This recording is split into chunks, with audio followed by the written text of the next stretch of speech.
আমি বাড়িতে কিভাবে চিকেন ভর্তা বানাই সেই রেসিপিটাই তোমাদের কাছে একটু দেখাবো। প্রথমে আমি এখানে বোনলেস চিকেন নিয়েছি, ভালো করে ধুয়ে নিয়েছি, আর হচ্ছে এখানে ফুটতে দিয়ে দিয়েছি।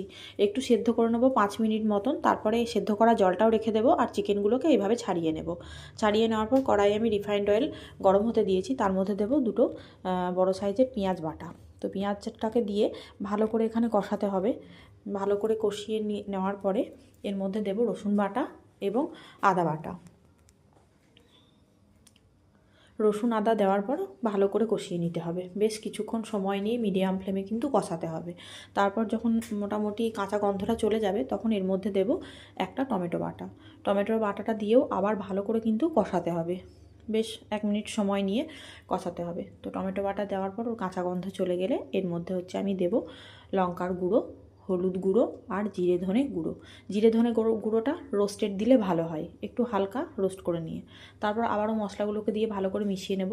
মিশিয়ে নিয়ে একটু কষবো বেশ একটু টাইম নিয়ে। যখন তেল ছেড়ে চলে আসবে তার মধ্যে দেব লবণ এবং দেব হচ্ছে একটু গরম মশলা গুঁড়ো। এগুলোকে দিয়ে আবারও ভালো করে মিশিয়ে নেব। মিশিয়ে নেওয়ার পর এই যে এরকম এসছে, এর মধ্যে এরপর আমি ছাড়িয়ে রাখা চিকেনগুলোকে দিয়ে দেব।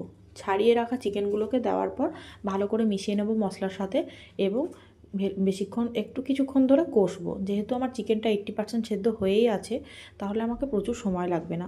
বেশ কিছুক্ষণ কষানো হয়ে গেলেই এর মধ্যে আমি ওই যে চিকেন সেদ্ধ করা যে জলটা রেখেছিলাম সেই জলটা দিয়ে দেব। জলটা দিয়ে আবার ভালো করে একটু ফুটিয়ে নেব। 2 মিনিট মোটামুটি কম ফ্লেমে ফুটাবো চিকেনটাকে। ফুটিয়ে নিয়ে এখানে আমি দুটো পেস্ট নিয়েছি, একটা হচ্ছে কাজু এবং পোস্ত বাটা, আর এটা হচ্ছে টক দই ফেটানো। এগুলোকে একে একে আমি এর মধ্যে দিয়ে দেব। কাজু পোস্ত না থাকলে কাজু চারমগজও দেওয়া যাবে, অসুবিধা নেই। দিয়ে ভালো করে মিশিয়ে নেব। মিশিয়ে নিয়ে আবারও 2 মিনিট মতন একটু ফুটাবো মিডিয়াম ফ্লেমে।